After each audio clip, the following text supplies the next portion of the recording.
พ่ออุ้ยแม่อุ้ยที่รับฟังรายการจากสถานีวิทยุกระจายเสียงพระพุทธศาสนาแห่งชาติและสังคมขึ้นเพื่อการศึกษาพระพุทธศาสนาและวัฒนธรรม FM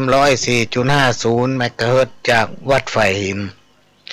วัดไฟหินตั้งอยู่หลังมหาวิทยาลัยเชียงใหม่ตำบลสุเทพอำเภอเมืองจังหวัดเชียงใหม่หลังมช.พี่น้องท่านฟังวันนี้วันอาทิตย์ก็มาพบปะกับพี่น้องท่านผู้ฟังรอบสุดท้ายรอบค่ำ ของวันอาทิตย์แต่เจ้าในช่วงบ่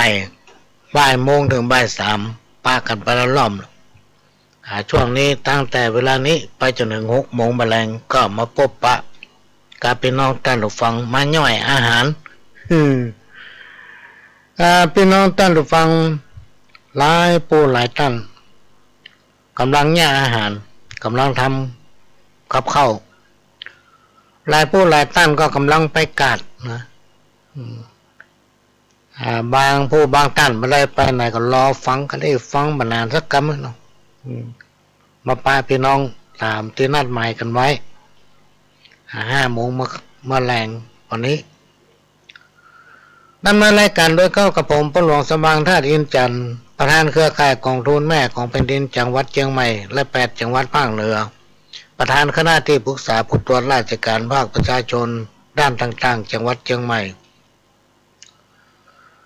ก็มาพบกับพี่น้องท่านผู้ฟังมาย่อยอาหารโดยนำเอาสาระสัพพะร้อยอันปันเรื่องมาเล่ามาโอ้สู่กันฟังมาเปลี่ยนบรรยากาศให้พี่น้องท่านผู้ฟังหลังจาก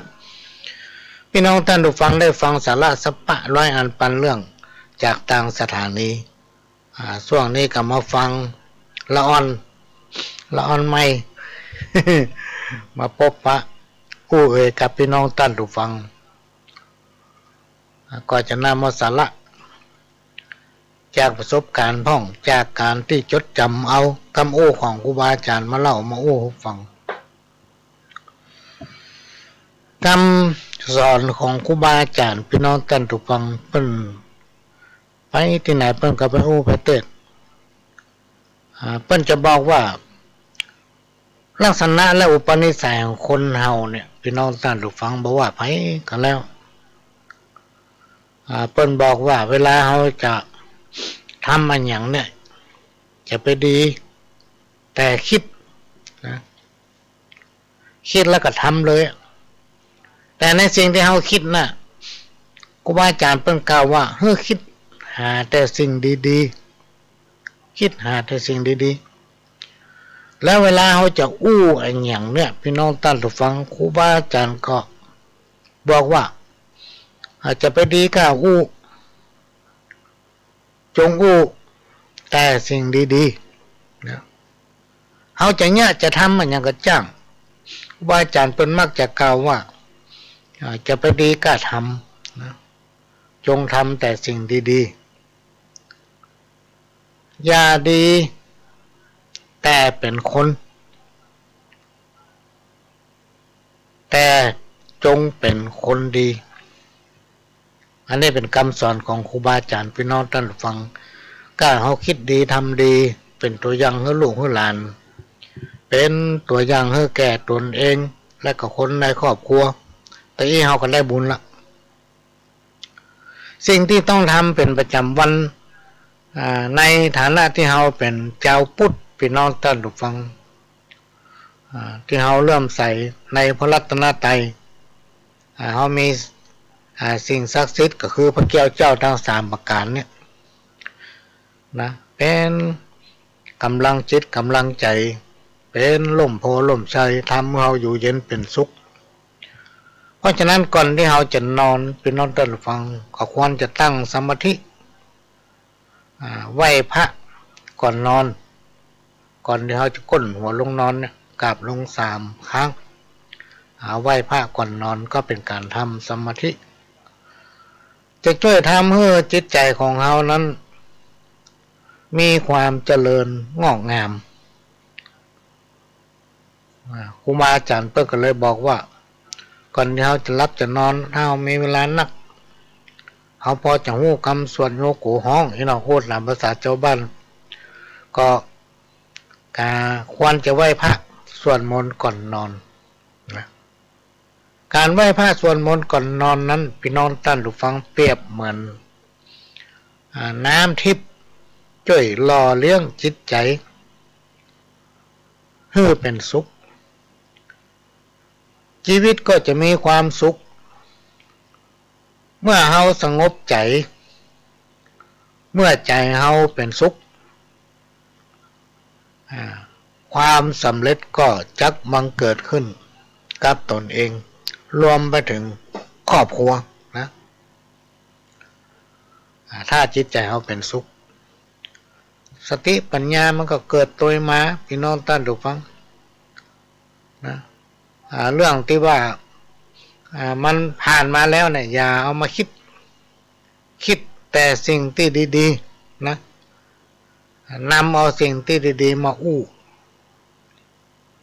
จะไปคุยหาเรื่องเก่าจะไปเอาเรื่องตั้งนอกเข้ามาในบ้าน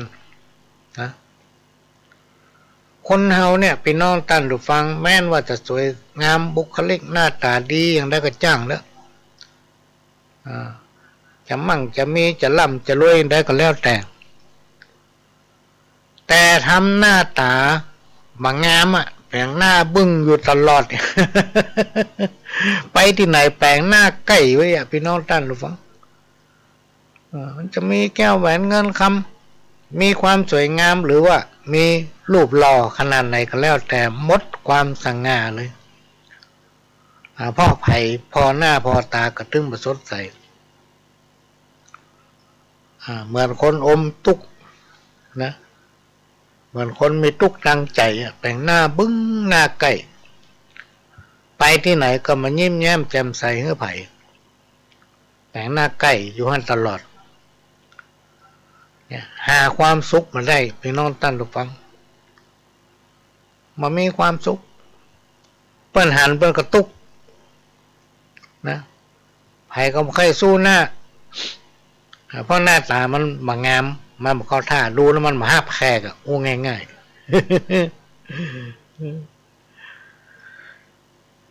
สิ่งที่ทนที่สุดพี่น้องท่านฟังคืออย่างคือหน้าเนี่ยมันทนที่สุดบางทีเขาโคตรขนาดพี่น้องท่านฟังโคตรอารมณ์บูดอารมณ์เบี้ยวเต็มที่แต่ว่ากำลังมีคนมาถามซื้อของเนี่ยจะมาซื้อของจำเป็นได้ระงับไว้โลกพี่น้องท่านผู้ฟังต้องยิ้มใจจะเน่าจะบุดเลยก็แล้วแต่ต้องระงับไว้นะลองมาแปลงหน้าบึ้งเมาคนเมาเกียรติไม่ได้ขายแล้วนะและสิ่งที่กล้าที่สุดคืออย่างคือใจของเขาเนี่ยพี่น้องท่านผู้ฟังสิ่งที่กล้าที่สุดคือใจเขาเนี่ยใจเขาต้องเข้มแข็งนะถ้าคนไหนใจเข้มแข็งเนี่ย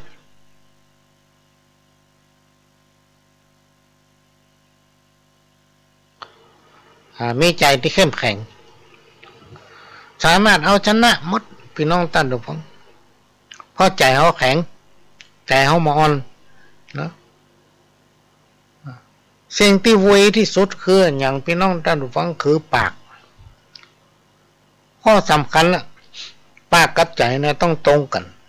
มันต้องตรงกันนะพี่น้องท่านผู้ฟังบ่ใช่ว่าใจคิดไปอย่างปากอู้ไปอย่างเนี่ย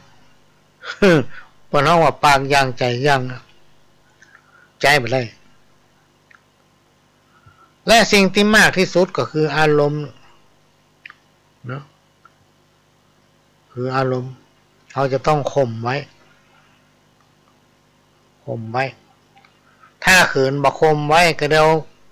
มันพดออกปากว่าพี่น้องท่านฟังอารมณ์คนเท่าบอกคุมไว้ให้ดีนะเพราะกรรมปากของคนเฮาเนี่ยมันคมขนาดคมแหลมมีดละมุยนะทุกอย่างจะสำเร็จบ่สำเร็จอยู่ที่ปากพี่น้องท่านฟังอยู่ที่ปากของเฮาเนี่ยปากดีเป็นสีกับปากถ้าปากบ่ดี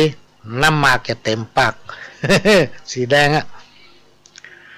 จะหาคนที่ดีๆเนี่ยไปจนทั่วพี่น้องท่านผู้ฟัง คนดีเนี่ยมีไปจนทั่วจะหาคนที่มันบดีมากับมีทั่วไปเมื่อจะมีคนนะ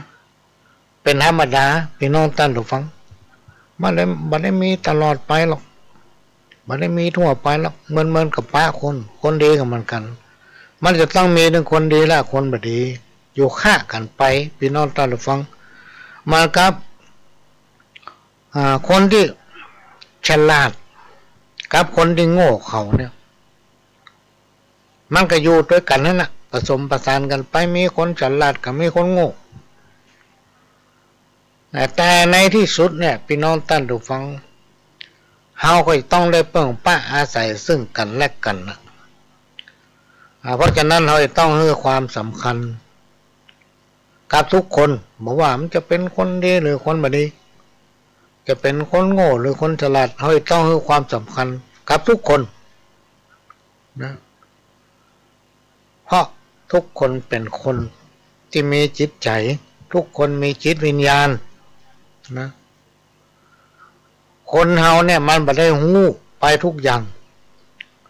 คนเฮาทุกคนเนี่ยพี่น้องท่านผู้ฟังบ่ได้หู้ไปทุกเรื่องไปตามความถนัดของภัยของมันเหมือนโบราณเปิ้นว่าห้อมหนูไตห้อมในเตียวเฮาจะต้องให้ความสำคัญกับสิ่งที่อยู่ตรงหน้าก่อนที่มันจะพากมันจะจากเขาไปและจงใส่ใจคนที่อยู่ข้างกายเหมือนกับโบราณเพิ่นกล่าว10 ลูกเป็นเจ้าเมียเมียกับลูกนี่ต่างกันอย่างไรเวลาบ่สบายเมียจะมาประงบประงมอย่างเอาเข้าสู่เอาน้ำมาสู่เนาะยามีกินก็อันยังเนี่ยลูกนี่อย่างเดียวก็ยืนถึงขั้นใดกินข้าวละกะกินยาละกะเพราะฉะนั้นเราต้องให้ความสำคัญซึ่งกันและกันเริ่มจากตัวเขาไปถึงคนรอบข้างถึงคนในครอบครัวอันนี้ก็นำมาฝากเนอะพี่น้องท่านผู้ฟังทานศีลภาวนาการทำความดีทั้ง3ประการนี้ทำให้ชีวิตของคนเฮานั้นมีความเจริญรุ่งเรืองยิ่งขึ้นไปบุญกุศลจะหนุนทำให้บุญเก่าที่สร้างไว้ในชาติปางก่อนส่งผลให้กับตัวเฮาทำให้ตัวเฮาคาดแคล้วจากอุปสรรคปัญหานาประการจากประสบความเจริญรุ่งเรืองในหน้าที่การงานในสังคมและครอบครัวสืบไปอันนี้ก็นำมาฝากเป็นคำสอนที่โจทย์จำมาจากประสบการณ์พี่น้องท่านทุกฟังคนเราทุกคนเนี่ยไม่ว่าจะอยู่ในระดับไหนพี่น้องท่านทุกฟังก็ถือว่าเป็นคนที่มีความประเสริฐกว่าอันอย่างในโลกเนี้ยมนุษย์เนี่ยพี่น้องท่านผู้ฟังหรือว่าคนเขาเนี่ยเป็นผู้ที่มีความประเสริฐทำดีได้ดีทำบัดนี้ได้บัดนี้เวลาเขาจะไปที่ไหน8 ทิศ4 ทิศยังเป็นที่เคารพสักการะแก่เทพบุตรเทวดาและสรรพสิ่งทั้งหลายทั้งมวลถึง4 ทิศ8 ทิศครูบาอาจารย์พระนาปนาพุทธกล่าวว่าเป็นวันตาละหะสักการะต่อสรรพสิ่งทั้งหลายบ่ว่าอยู่บ่ว่าไปเนี่ยเพราะฉะนั้นเราต้องให้ความสำคัญกับตัวเองจะต้องพิจารณาอยู่เสมอว่าตัวเองนั้นเป็นผู้ที่มีความประเสริฐกว่าสรรพสิ่งทั้งหลายทั้งมวลแม้แต่ลูกค้าเทวดาเทพบุตรเทวดาเนี่ยยังพาธนาไข่มาเกิดเป็นคนอย่างเฮาพี่น้องท่านผู้ฟังเพราะอันยังเพราะว่าการเกิดมาเป็นมนุษย์นั้นมันทำอันอย่างได้หมดจะทำบุญเพิ่มบุญก็ได้ จะทำบุญเพื่อไปเชื่อมบุญแต่จัดแล้วปางหลังก็ได้พี่น้องท่านผู้ฟังมันอยู่ที่ตัวเราจะปฏิบัติและเราปฏิบัติถูกต้องหรือไม่พี่น้องท่านผู้ฟังของทั้งหลายเราเนี่ยมันขึ้นอยู่ที่ใจถ้าเราทำแล้วสบายใจทำไปเถอะเดี๋ยวมันเป็นผลที่ตามมาทีหลังแต่ถ้าเราทำแล้วมันไม่ค่อยม่วนใจงิดในใจพี่น้องท่านผู้ฟังถ้าทำมันมีประโยชน์วันที่อู้ไปตอนเข้ารายการช่วงบ่ายถ้าเรามีความเชื่อก็เชื่อแต่ถ้าเราไม่เชื่อก็ไม่ต้องเชื่อเลยมันก็เขาจะง่ายอย่างสักอย่างใดอย่างหนึ่งเนี่ยก็ให้ทำแต่ถ้าคิดว่าไม่ทำก็ไม่ต้องทำเลยคนเท่านั้นมันมีความประเสริฐหลากหลายประการมันสมองมีสติปัญญาพี่น้องท่านผู้ฟังถ้าเราจ้างคิดนะประการสำคัญเขาจะต้องทำตัวเป็นคนที่ยอมรับคนอื่นฟังเหตุฟังผลจะไปดื้อรั้นบัดดื้อรั้นบ่มีทิฐินะคำว่าสันดานเนี่ยอยู่ในตัวของคนเราทุกคนติ๊กมันไว้จะไปให้มันโผล่ออกมาการที่เรายอมรับฟังเหตุผลของคนอื่นหรือว่าทำน้ำเกลือแก้วเนี่ยเป็นน้ำเกลือแก้วไปที่ไหนไปก็บ่รังเกียจไปที่ไหนเพิ่นก็ชอบแต่ถ้าเราดื้อรั้นเอาวิโตตัวว่าเอาทิฐิตัวว่าเป็นคนที่จ่องหองเนี่ยพี่น้องท่านผู้ฟังเพิ่นว่าบ่ดีมันว่าดีเพิ่นว่าบ่แจ้มันว่าแม่นละคนประเภทเนี้ยพี่น้องท่านผู้ฟังมันจะมีความระทมทุกข์อมทุกข์ไปเท่าตายพอถึงเวลาจะตายถือสำนึกได้ฮู้ได้ว่ามันสำนึกได้คนเฮาก่อนตายนะพี่น้องท่านผู้ฟังตามที่เพิ่นฮู้ฟังเนี่ยหลายๆคนเหมือนกันหมดก่อนจะตายเนี่ยจิตมันจะมารวมอยู่ที่เดียวแล้วมันจะย้อนนึกหันภาพทุกอย่างที่ตนเองได้ทำมาน่ะถ้าเราทำอกุศลนักคือทำความบดีไว้นักมันก็จะนึกถึงอันนั้นถ้าเราทำความดีไว้นักมันก็จะนึกถึงความดีคนเราตายแล้วไปไหนก็ลองคิดพอเถอะพี่น้องท่านผู้ฟังว่าตัวเองได้ทำอย่างไว้ถ้าทำความบดีไว้นักตายแล้วไปทางบดีอันนี้ครูบาอาจารย์เพิ่นตายแล้วไปทางบดีเพราะมันทำความบดีไว้นักแต่ถ้ามันทำความดีไว้นักเนี่ยพี่น้องท่านผู้ฟังทำความดีไว้นักตายแล้วไปในทางที่ดีบางคนบอกเขาวัดสักเตือกพระเจ้าบินหน้าเพิงได้หมูล่าตำล่าอยู่บ้านสอนพระพุทธเจ้าสอนพระพุทธเจ้ามันต้องทำอย่างนั้นมันต้องทำอย่างนี้ก่ะนะเพิงกูมไปเนี่ยลวกเลยทุกเจ้าลวกแต่พุทธเจ้าอยู่บ้านวันไปสักเตือกใกล้จะตายใจร้อนเอาทุกเจ้ามาเตะทำกูกำเนี่ยเทศเพราะอย่างพี่น้องท่านผู้ฟังเพื่อรู้เจ้าไปสอนพุทโธธัมโมสังโฆเพราะอย่างเพราะจิตใจนั้นตั้งมั่นบางคนนี่จิตใจมันแตกโลกที่เพิ่นว่าเตโจวายโยมันแตกคือมันส่วนคิดไปเลยกระวนกระวายไง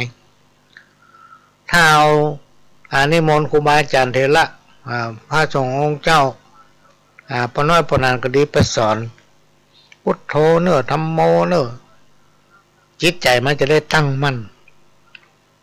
พอจิตใจมันต้อมจิตใจมันตั้งมั่นเนี่ยพี่น้องท่านผู้ฟังมันจะหันบุญหันบาปจะหันคุณและโทษถ้ามาทำความดีนักตายแล้วไปสู่ที่ดีถ้ามาทำความบดีนักตายแล้วไปสู่ในทางที่บดี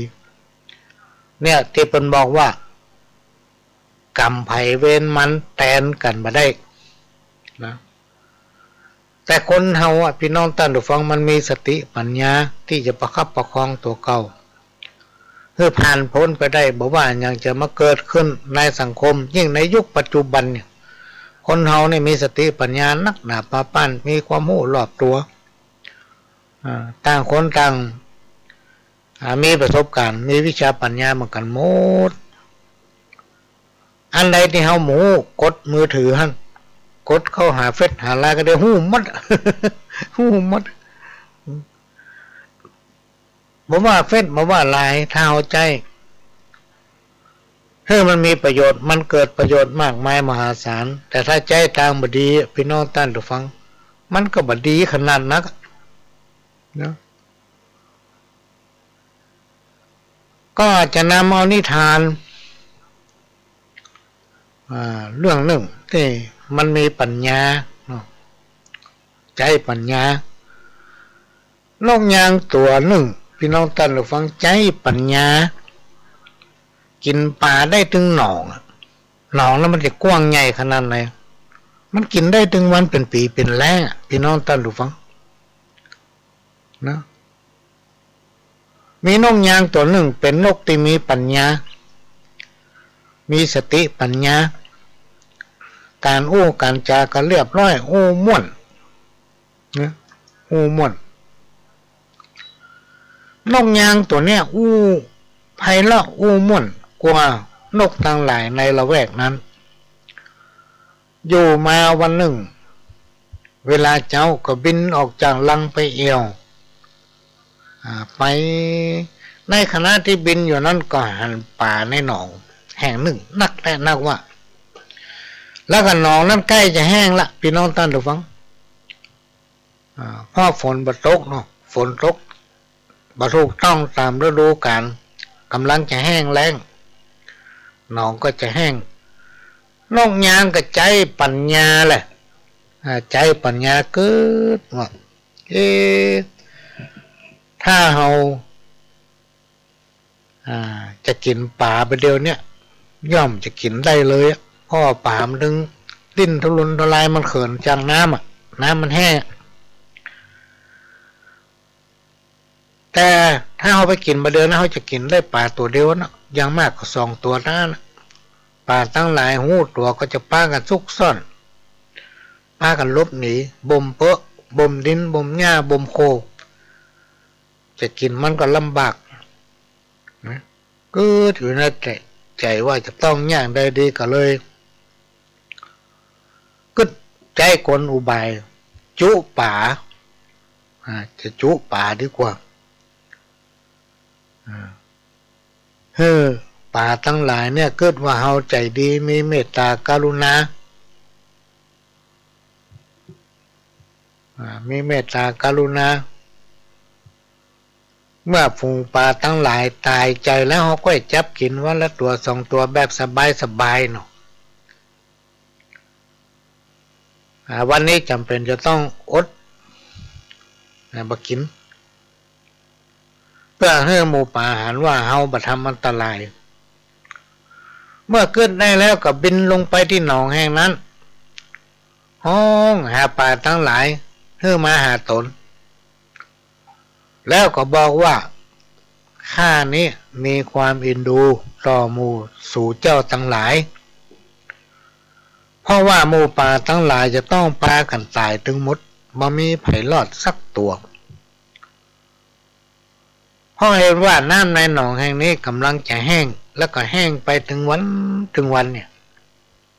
มันจ้างเนาะจ้าง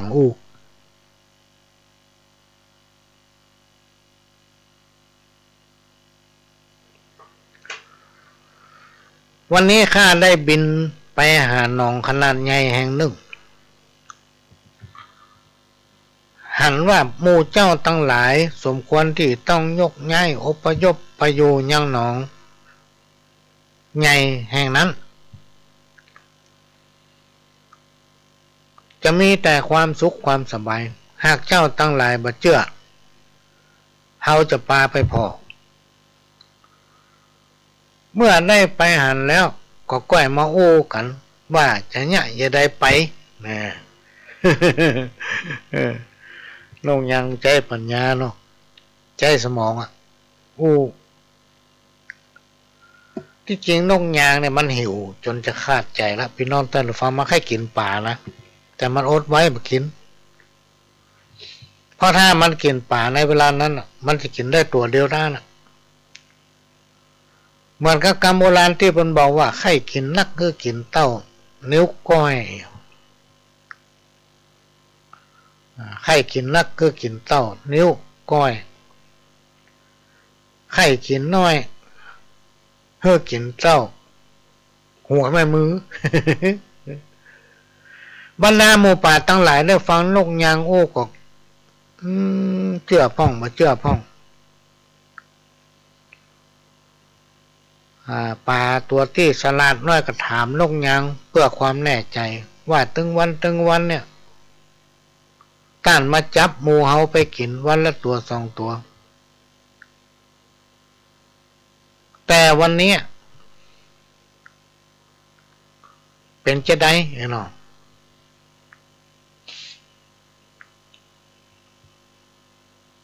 เป็นจะได้นึกว่าจะมาช่วยหมูเฮาเพื่ออันหยังนกยางก็ตอบป่าว่าแม่นละเฮาเคยมาจับกินหมูป่า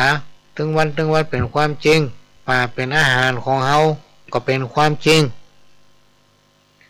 แต่มาวันนี้เฮากินต้านทั้งหลายบรรลุง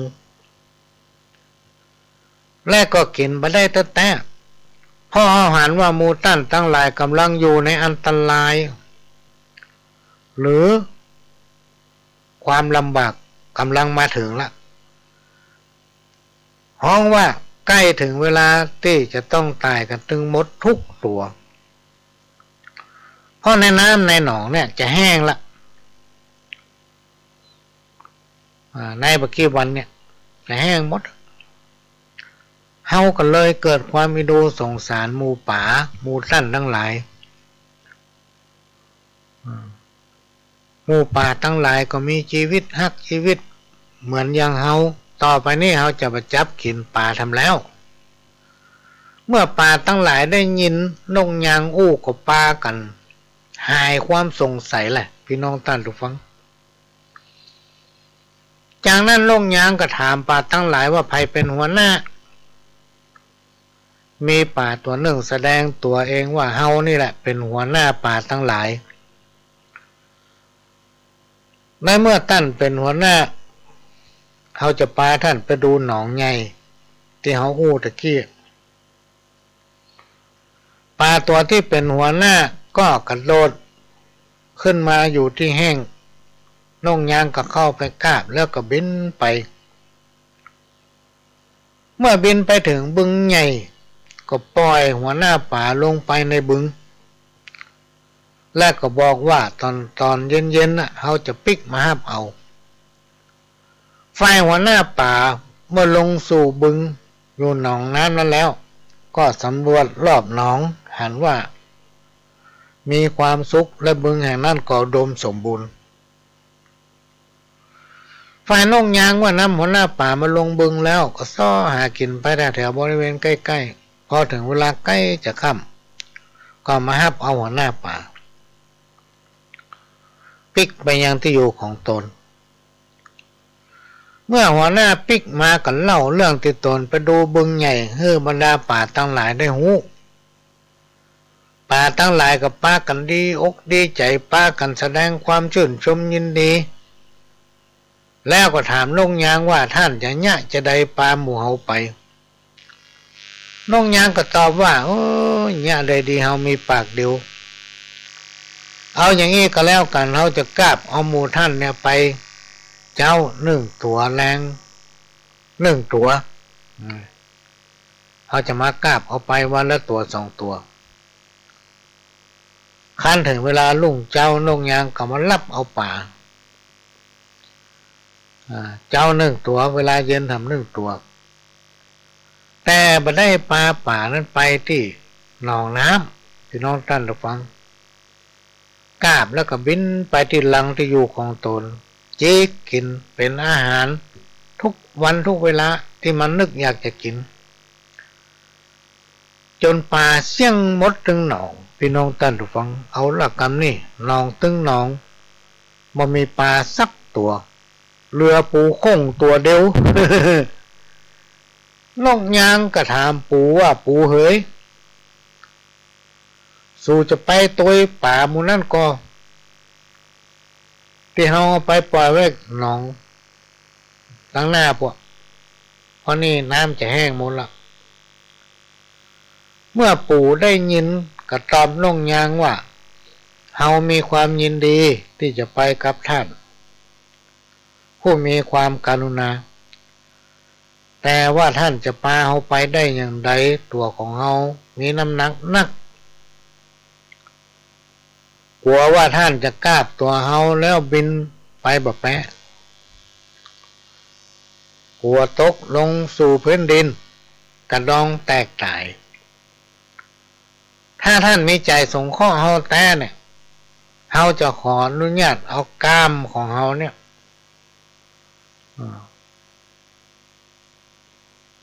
กีบคอของท่านไว้แล้วก็ปาเฮาบินไปนกยางจำเป็นต้องยอมให้ปู่เอาก้ามเอากีมของมันนะกีบคอแล้วก็ปาบินไปล่ะโดยบ่ได้สงสัยอันยังสักอย่างพี่น้องท่านผู้ฟัง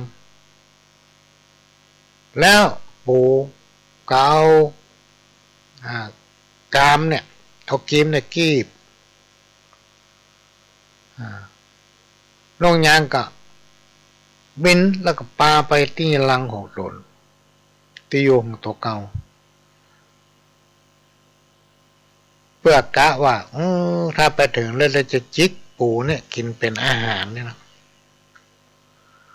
ฝ่ายปูพี่น้องท่านผู้ฟังซึ่งมีความสงสัยในพฤติกรรมของนกยางมาตั้งแต่ต้นก็เลยแอบสังเกตพอที่หลังหรือที่อยู่ของนกยางก็ได้หัน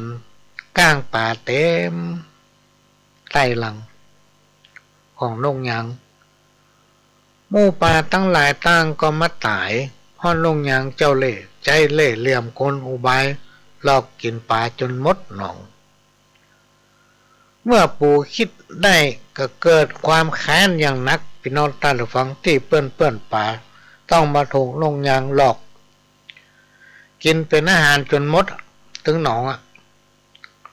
ฝ่ายนกยางก็บอกปู่ให้เอากามกีมเนี่ยออกจากคอของตนฝ่ายปู่ซึ่งหูกันเล่ห์เหลี่ยมของนกยางก็บอกนกยางว่าตั้นยาง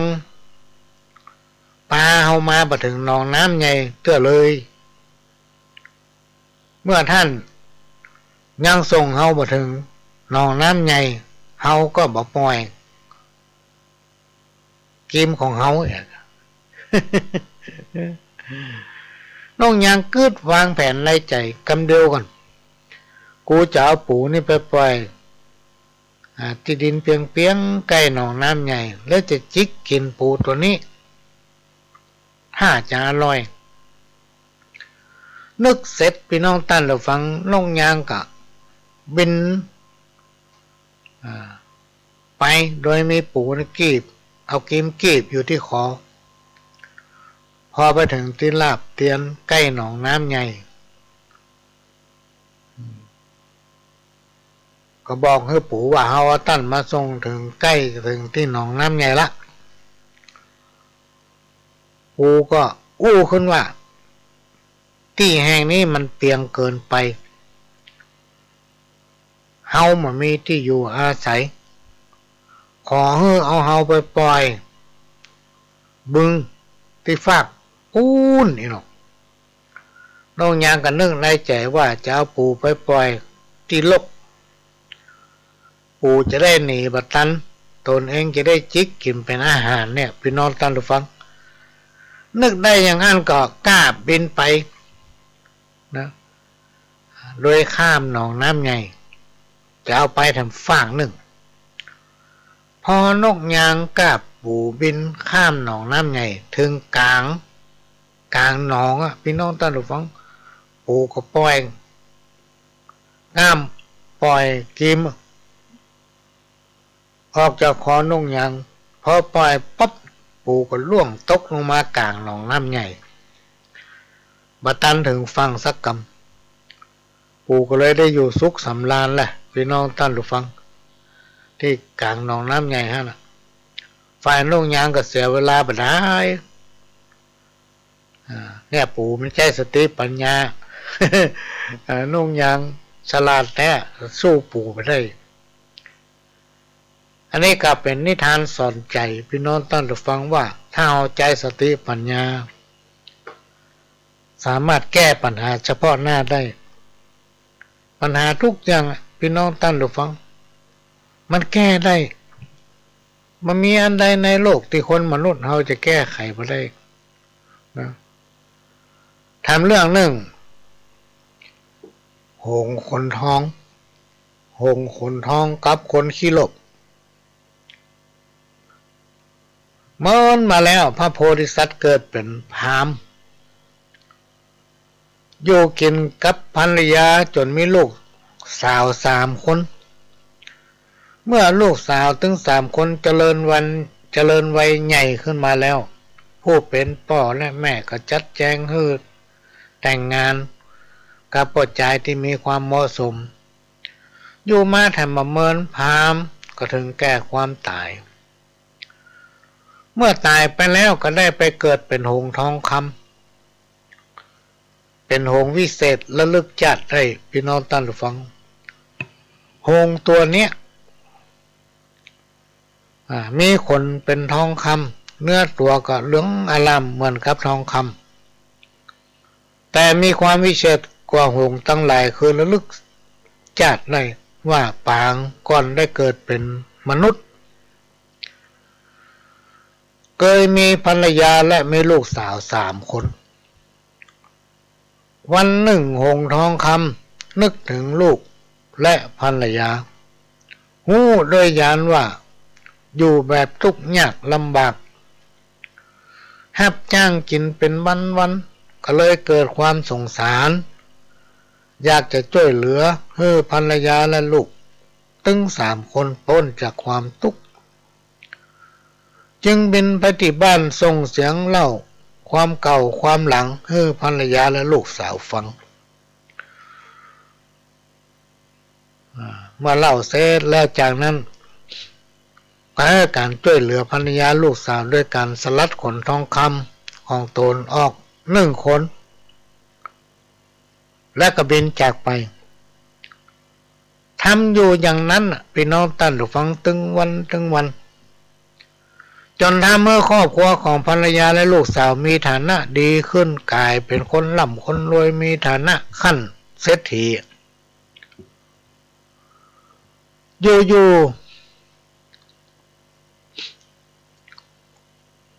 แม่กับลูกก็มาปรึกษากับลูกสาวปรึกษากันว่าถ้าหงส์บินมาทำกรรมเนี่ยเขาช่วยกันยับไว้แล้วก็ช่วยกันถอนเอาขนทั้งหมดนำไปขายจะได้ร่ำรวยทีเดียวแม้ว่าลูกสาวคนกลางคนน้อยจะทักท้วงมาหันตัวยังได้ก็ตามผู้เป็นแม่และพี่สาวคนใหญ่ก็ไม่ยอมฟังเพราะความโลภคิดจะร่ำรวยอย่างเดียวเมื่อหงส์กลับมากับปลากันจับหงส์แหละพี่น้องท่านผู้ฟังและกับปลากันถอนเอาขน หงส์ออกจนเหลือแต่หนังแดงๆเมื่อถอนขนหงส์เสร็จเรียบร้อยกับปลากันเอาขนทองคำตั้งหลายของหงส์นั้นกะว่าจะเอาไปขายในทันใดนั้นพี่น้องท่านผู้ฟังขนของหงส์กลายเป็นขนธรรมดาเหี่ยมดผู้เป็นแม่และลูกก็ตกใจเป็นอย่างยิ่งต่อมาก็ได้พยายามเลี้ยงหงส์ทองคำจนขนค่อยๆออกมางอกขึ้นมาจนเต็มตัวแต่หงส์ไม่ได้สนใจที่สลัดขนให้ภรรยาและลูกแถมพอขนออกมาสมบูรณ์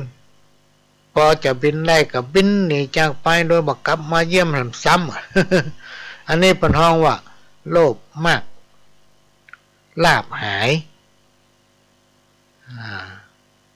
โลภมากลาภหายยิ่งโลภก็ยิ่งอยากยิ่งอยากก็ยิ่งโลภ เนี่ยเป็นอุปนิสัยของคนเฮาเป็นปุคลาธิฐานธรรมอ่ะพี่น้องท่านผู้ฟังอันนี้ก็มาเล่ามาอู้หูฟังมาอู้หูฟังอันนี้เป็นเรื่องเล่าในสมัยก่อนพุทธกาลละจะแถมเพิ่มเรื่องหนึ่งเรื่องชายหนุ่มผู้ปราบยักษ์นะห่างจากตัวเมืองปาราณสีออกไปมีป่าใหญ่แห่งหนึ่งซึ่งเป็นป่าที่มีความอุดมสมบูรณ์ด้วยสัตว์ป่านานาชนิดสรรพสิ่งสารสัตว์วันดีคืนดีพระเจ้าปาราณสีได้โปรดที่จะเสด็จไปล่าสัตว์ในป่าใหญ่แถบนั้นเพราะว่ามันมีสัตว์สรรพนักขนาด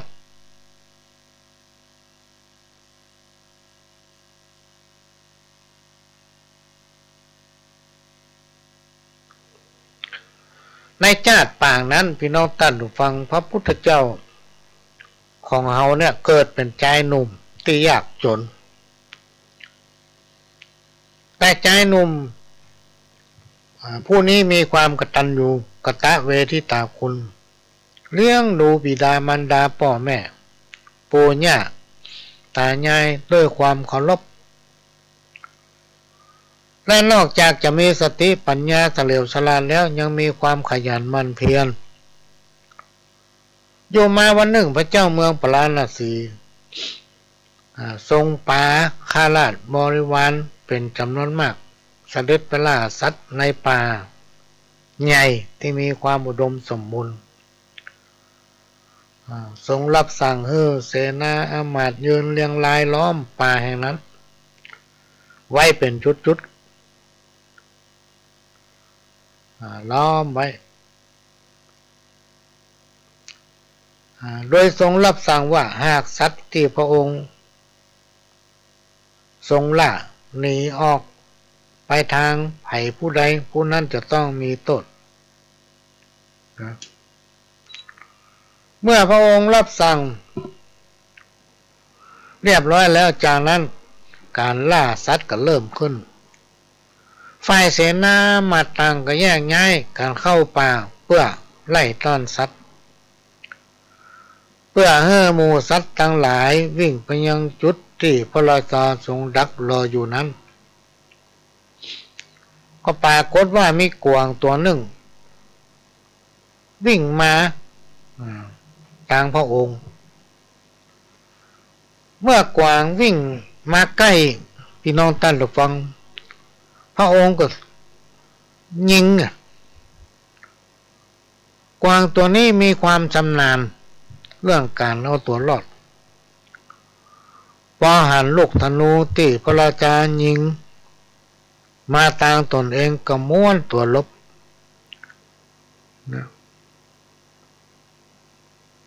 ทำให้ลูก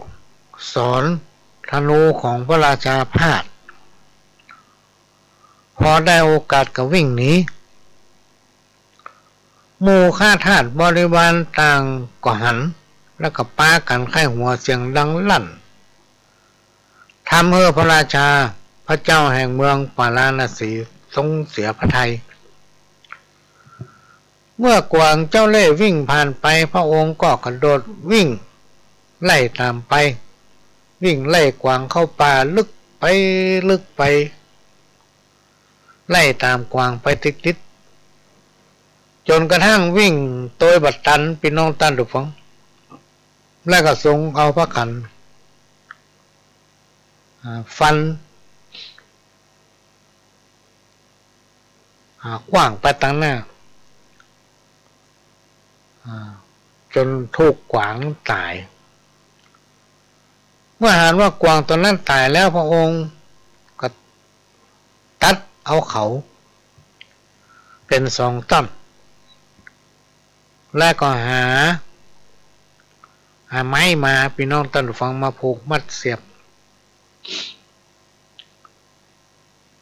เสด็จปิกมายังที่จุดล่าสัตว์ระหว่างทาง พระเจ้าแห่งเมืองปาราณสีก็เสด็จแวะพักที่ร่มไม้ต้นหนึ่ง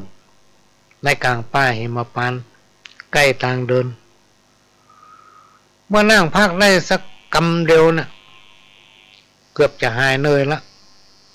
พระองค์ก็ทรงลับไปพี่น้องท่านผู้ฟังด้วยอากาศมันเย็นในป่าหิมพานต์ทรงลับไปที่ต้นไม้ใหญ่แห่งนั้นในขณะนั้นมียักษ์ตนหนึ่งชื่อมคเทพเป็นบริวารของท้าวเวสสุวรรณ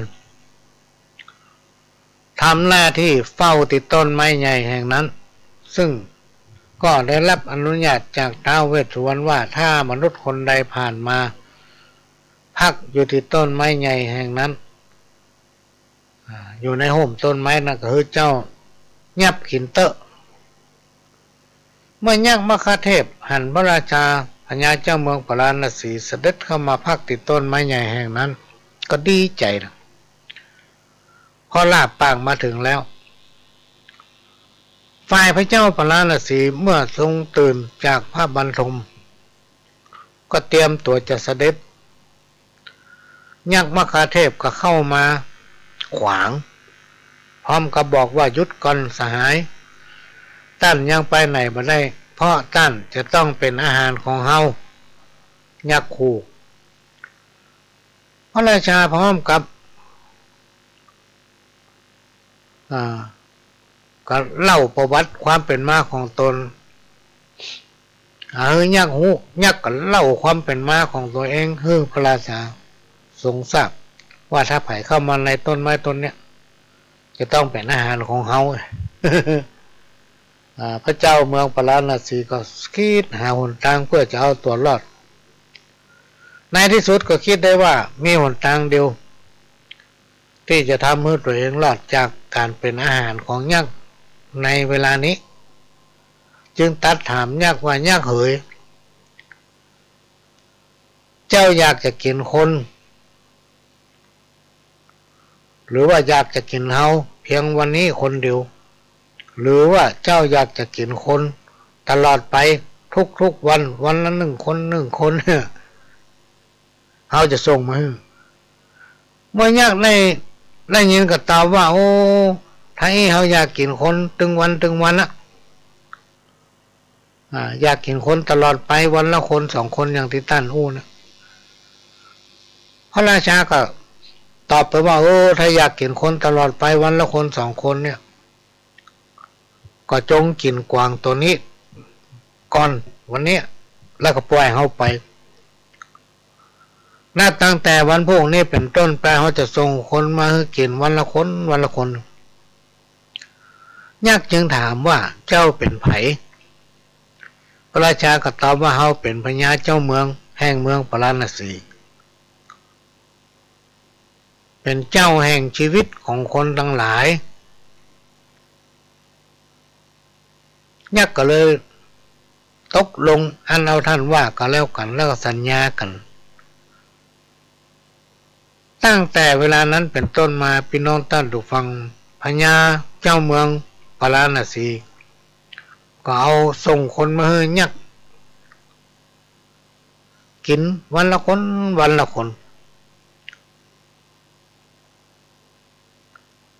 กินวันละคนพี่น้องท่านฟังเอาจน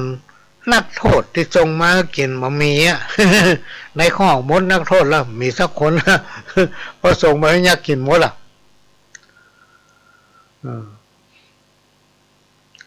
ส่งมาให้ยักษ์กินวันคนจนนักโทษหมดลึง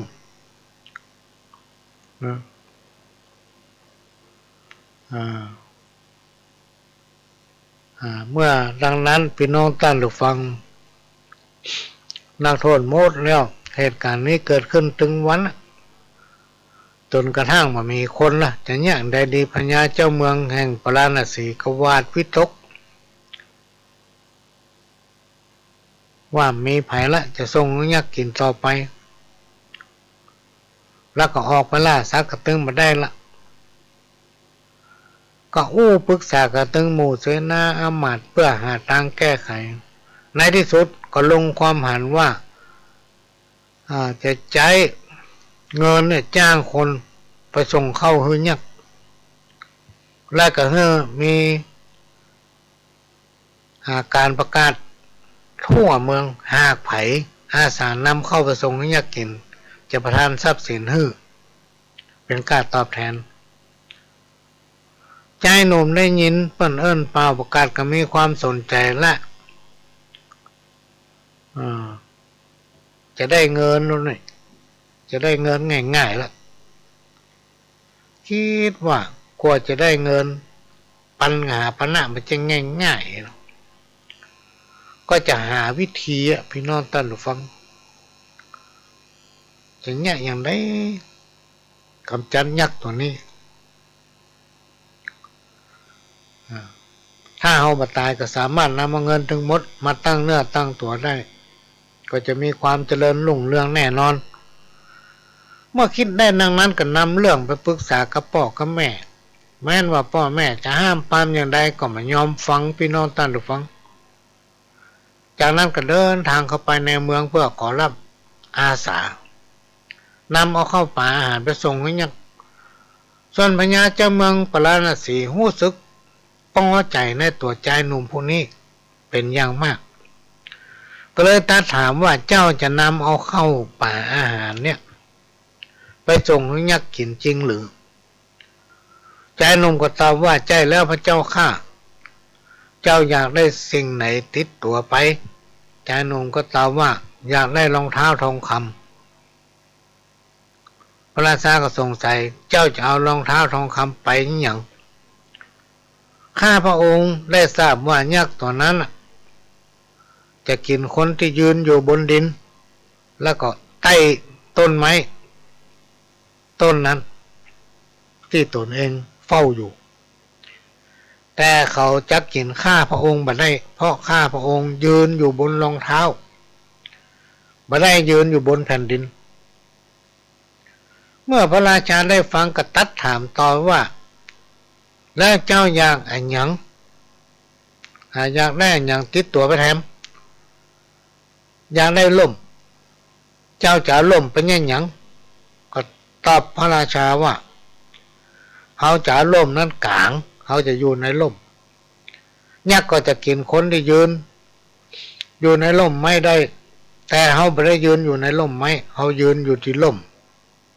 ที่พระราชาให้เขาไปยักษ์ก็สามารถที่กินเขาได้